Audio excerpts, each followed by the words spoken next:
6 most disturbing things discovered in basements.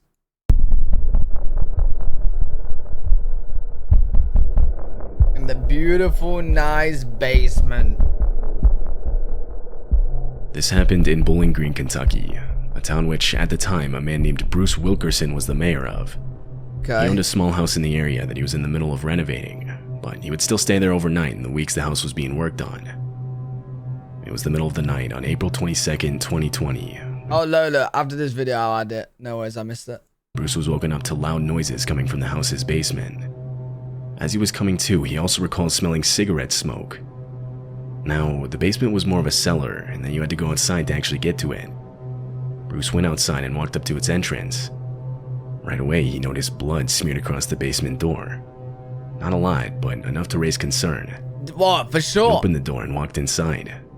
There, he found a backpack filled with women's clothing and other various items. What? Bruce immediately called the Bowling Green Police Department, a department which he had previously worked for as a police officer. She living there, crackhead? He asked them if there were any reports of a missing woman, but he was told that there were none, so he closed the basement door and went back upstairs. Only moments after he got back inside, the house suddenly lost power. This prompted him to again go back out to the basement. Nah. I've seen way too many horror games. Well, played too many horror games to know that this is a trap. This is a trap. This time he noticed the basement door was open. I'll read Once it. again searched inside, and now found a woman who looked to be in her 20s.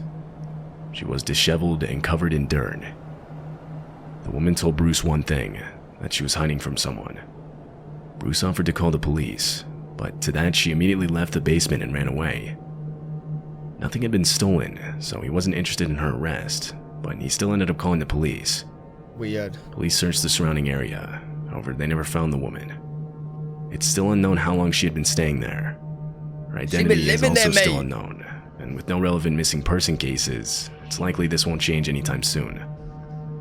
She hasn't been seen ever since. Oh, there's sausages in there. Maybe. It's August 2nd, 2010, just past 8 p.m. A security guard in Ontario, Canada was doing his nightly rounds on rural government-owned airport lands. Among the trees, the area was dotted with a few abandoned houses that were commonly targeted by vandals and arsonists. Okay. On this night, the security guard noticed a suspicious vehicle parked close to one of the houses. He decided to sit there and wait for the owner to return. 2 hours would pass until he finally gave up and continued doing his rounds. By the time he did a full circle and returned to the same spot, the car was gone.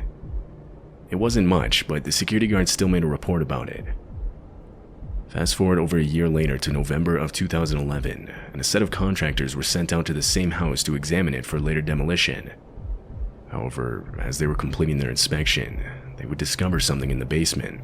I don't know what it's gonna be, bro. It's gonna be a body. It's gonna be a body in there. They walked inside and saw chains bolted to the ceiling extending to the ground. Wait, never mind. The whole room was recently painted completely white. There was a construction bench along with tools marked with red paint.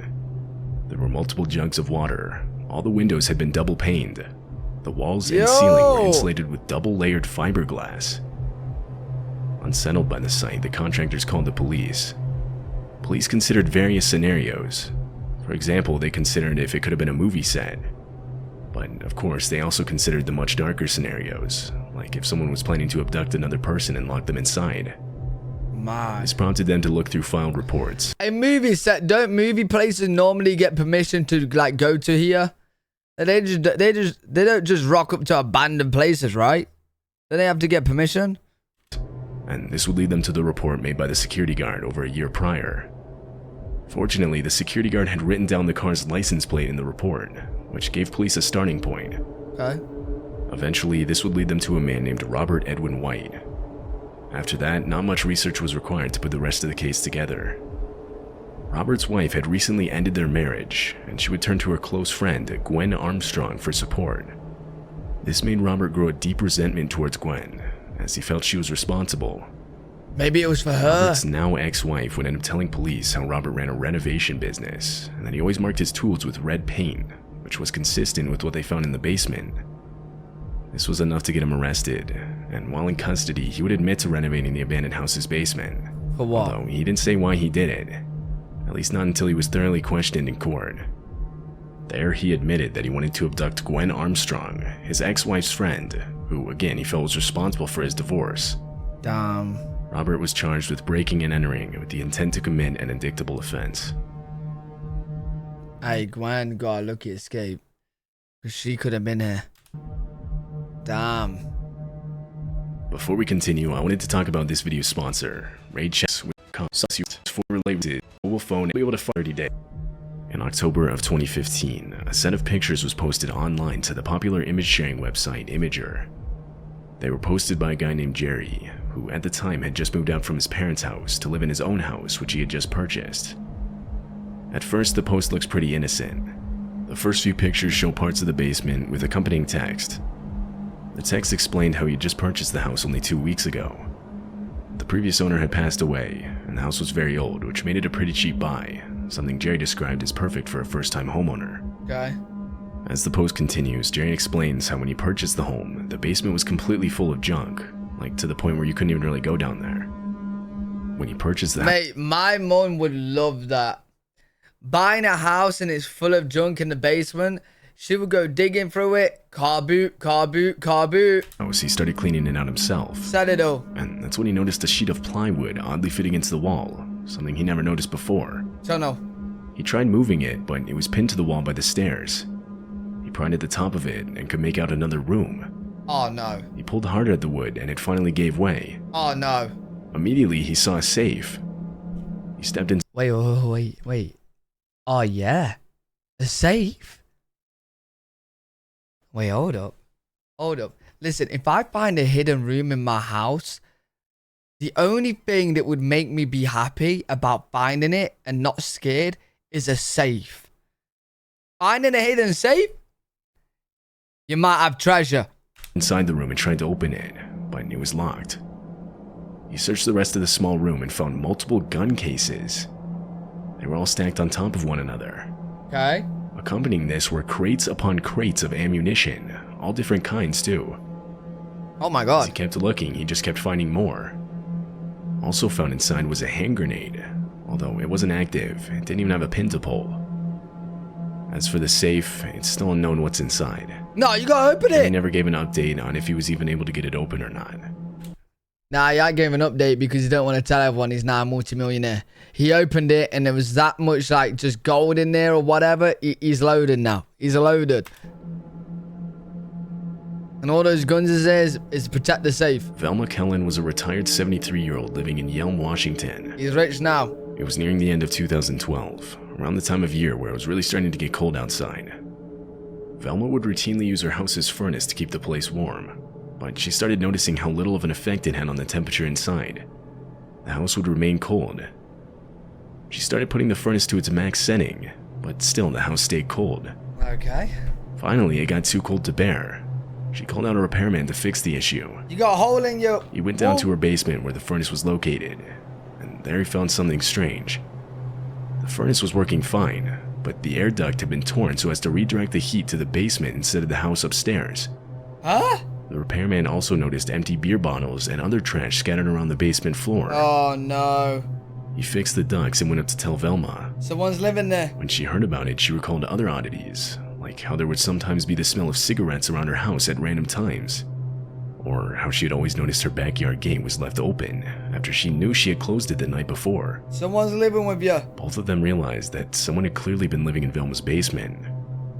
Police were called and they further investigated. They believed that someone was getting in the basement through a crawl space which was covered by a slab of stone. Velma replaced this duct the very next day. No arrests have been made, and nothing has happened since. How long this person was living in Velma's basement is unknown. That's horrible. In July of 2017, Joshua Seguin, a man from New York, was pulled over by police while traveling through Georgia. He didn't have a driver's license, and so he was arrested. I'm telling you right now, bro, if I was finding out that someone's living in my basement, I'm booby trapping it. I don't care. I'm booby trapping it. In a legal way. I'm just doing construction on my house. When I know he's in the basement, not knowing he's in the basement, I drop the whole entire basement floor. Boom. On the spot. Police Is searched his somebody- truck, somebody else? and strangely, they found 5 undersized sharks in a large circular tank in the bed of the truck. Owning or even transporting these animals was illegal in the state without a proper license, something which Joshua didn't have. Joshua admitted that he was transporting the sharks to New York, where he intended to sell them. This prompted police to request a search warrant of Joshua's house. They were granted it days later.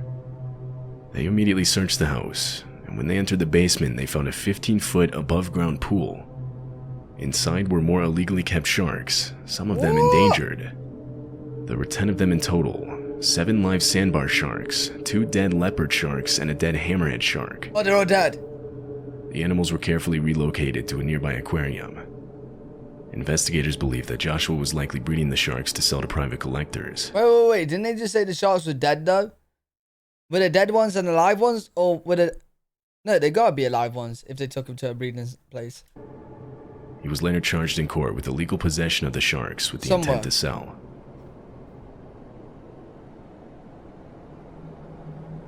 In 2019, police discovered an underground bunker under a remote farmhouse in the Netherlands. Hey, underground bunker, yes sir. Oh, I would love an underground bunker, man. Just imagine a whole entire floor underneath the ground. Oh, you can make it so sick. Living inside of it, they found a 58-year-old man and a family of 6 siblings ranging from 18 to 25 years old when they were discovered. What? The 6 siblings had been living solely in the bunker for nearly a decade. This became apparent when they were questioned by police and struggled to form full sentences.